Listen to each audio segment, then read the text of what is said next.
Bismillahirrahmanirrahim. Assalamualaikum warahmatullahi wabarakatuh. Alhamdulillah. Rasulullah Rasulullah bil huda wa dinil haq yudhhiruhu ala dini kullihi walau karihal musyrikun. Asyhadu an la ilaha illallah wa wahdahu la syarika lah wa asyhadu anna Muhammadan abduhu wa rasuluhu la nabiyya ba'dah. Allahumma sholli ala Muhammadin wa ala alihi wa sahbihi ajmain. Amma ba'du. Wallahu ta'ala fil Qur'anil Karim. A'udzu billahi minasyaitonir rajim. Bismillahirrahmanirrahim. Wa ma kana sholatuhum indal baiti illa muka'an wa tasdiyah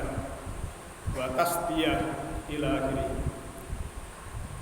Bapak kaum muslimin wal muslimat rahimakumullah yang insyaallah dirahmati oleh Allah Ta'ala, marilah kita selalu bersyukur menghargai pemberian Allah Ta'ala bahwa pada saat ini kita masih diberikan kesempatan, kemudahan, kenyamanan, kedamaian, keselamatan.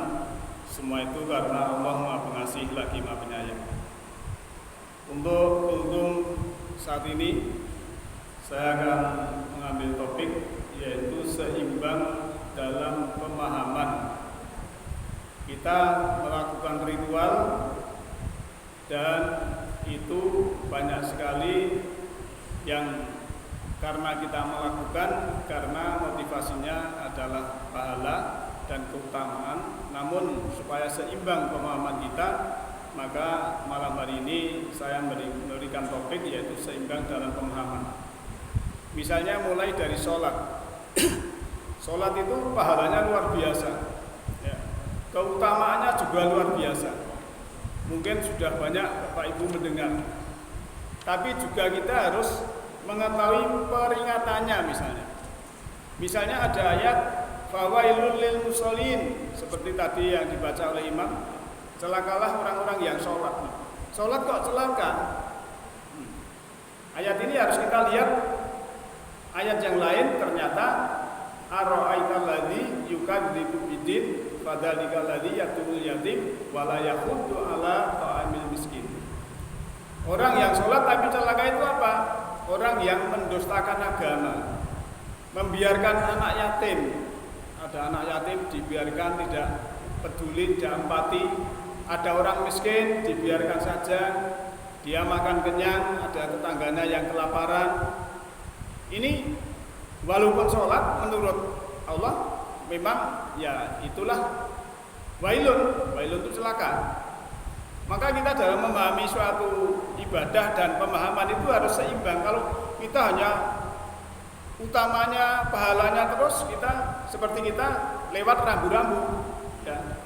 Kita tahu arahnya, ini arahnya ke Selamat Yahdi begini, tapi kita juga harus tahu larangan-larangan. Kalau tidak tahu larangan-larangan, akhirnya kita melanggar yang harusnya kita jalan cepat, tetapi karena melanggar kena tilang, mungkin ya agak lambat sedikit dan lain sebagainya.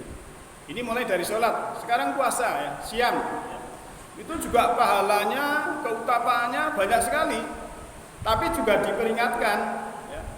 Dalam sejarah Nabi mengatakan rubba shaimin ya, qadhuhu min siyamihi ilal ju'i wal atos. Banyak di antara orang-orang yang berpuasa tapi tidak mendapatkan apa-apa kecuali dahaga dan lapar. Nah ini juga harus kita pahami. Oh ternyata puasa itu bukan hanya mencegah makan dan minum, tapi juga mencegah kemarahan, mencegah iri hati, sakit, ya, dendam, kecewa dan lain sebagainya itu. Intinya di situ. Jangan sampai kita sudah tidak makan minum, tapi kita masih ngomongin orang, kita masih membenci orang, kita masih ngerasani orang, kita ngelolok orang, kita merendahkan orang dan lain sebagainya. Apalagi bermusuhan. Lanjut, sholat, puasa dan sekarang haji. Ya. Haji itu dan umroh itu keutamaannya banyak sekali. Keutamaannya mungkin bagi biro ya, umroh dan sebagainya itu ini loh nanti pahalanya ini. Tapi kita harus tahu peringatan. Kalau dalam surah 8 surah Al-Anfal ayat 35 A'udzubillahi minasyaitonirrajim. Wa makana sholatuhum indal baiti illa muka'an wa tasdiyah. Tidaklah sholat mereka itu di dekat Baitullah hanya siulan dan tepuk tangan. Itu artinya apa? Dia tidak paham apa yang dilakukan di dekat Baitullah.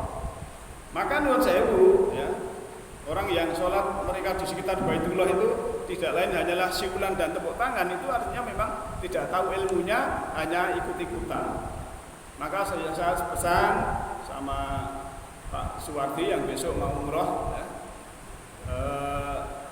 sedikit saya sampaikan yang berhubungan dengan hakikatnya. Jadi kalau panjenengan sudah pakai pakaian ihram itu kan tidak boleh dijahit, Pak.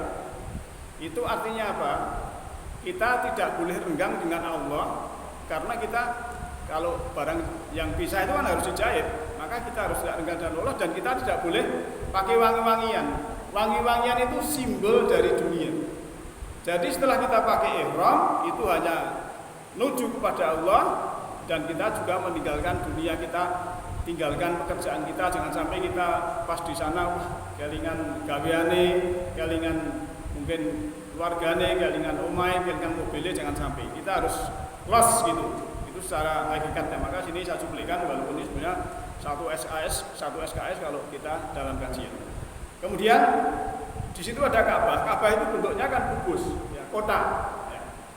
Tapi kita mengitarinya tidak boleh kotak, harus melingkar. Melingkar itu adalah kesempurnaan, dan itu juga melawan jarum jam. Artinya apa?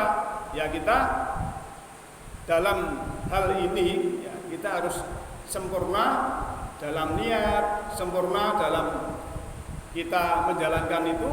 Pikiran harus fokus, kita tidak boleh terkotak-kotak karena kita di sama sudah lita'arobu. Ya, Allah kan menciptakan laki dan perempuan lita'arobu.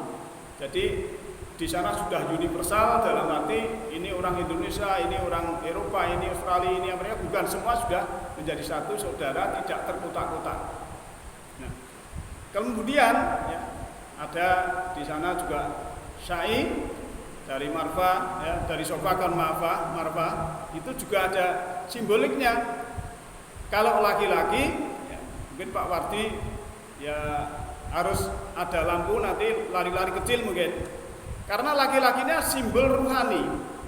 Tapi kalau perempuan itu tidak anjurkan untuk lari-lari, walaupun dia mungkin hariannya gini guru olahraga atau guru senam. Tapi yang dari laki-laki, maka karena laki-laki itu simbol ruhani dan wanita itu simbol jasmani, simbol materi, maka yang diutamakan adalah ruhaninya. Ruhaninya harus diakselerasi dan lain sebagainya. Dan saya cuplikan juga kalau sana nanti sudah selesai mungkin kan suruh tahalul, ya, gunting rambut, itu ada yang dimanai klontos, dicukur klontos, itu sebenarnya hanya simbol. Yang paling bersih itu rambut-rambut yang ada di dalam kepala ini. Iri, dengki, sakit hati, kecewa, marah, dendam dan sebagainya itu harus dihilangkan. Walaupun cukur pelontos nanti mulai neng omah malah nesu-nesu gaweane, nah ini tidak ada gunanya. Itulah pentingnya hakikat. Ya.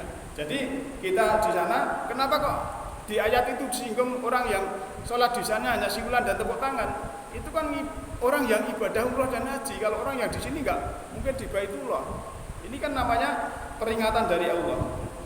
Kemudian yang terakhir, karena kita biasa di Ramadan ini suruh baca Quran, ya. Baca Quran itu kan pahalanya luar biasa ya. Ya. Man qara'a karfan min kitabillahi falahu hasanatun wal hasanatu bi asri amsalihha. Jadi orang yang membaca Al-Qur'an itu pahalanya ya. Itu satu huruf ya. Alif lam mim, bukan alif satu alif lam mim satu huruf, tapi alif satu huruf, lam satu huruf, misalnya itu pahalanya 10 kali lipat. Ya. Tapi kita juga harus tahu peringatannya, ya. Tahu peringatannya. Di dalam sejarah Nabi juga mengatakan yaqra'unal Qur'ana la yujawizu tarakiyahum.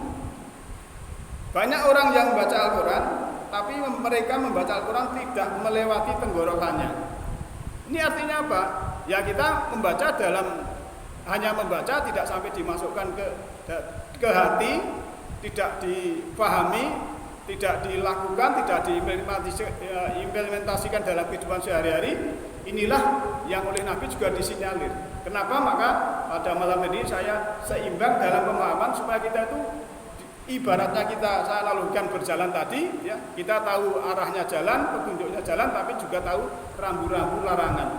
Kalau penjenengan dari muter ke sini, ya, pakai mobil tidak bawa sabuk, ya sudah nanti kena tilang karena dipoto di sengon misalnya demikian. Kalau tidak tahu itu ya kena tilang misalnya demikian. Nah, oleh karena itu marilah kita memahami semua apa yang kita lakukan ritual ini, maka ada istilah ritual, ada spiritual. Kalau ritual itu ibadah secara raga, spiritual itu adalah jiwa kita kita ibadahkan juga. Jadi upacaranya di samping raga juga upacara jiwa. Mengolah jiwa ini sehingga jiwa ini mendapatkan nutrisi, mendapatkan vitamin, mendapatkan makanan sehingga dua-duanya stabil waktu kita menghadap Allah dalam keadaan normal. Demikian Alhamdulillahirabbil alamin. Assalamualaikum warahmatullahi wabarakatuh.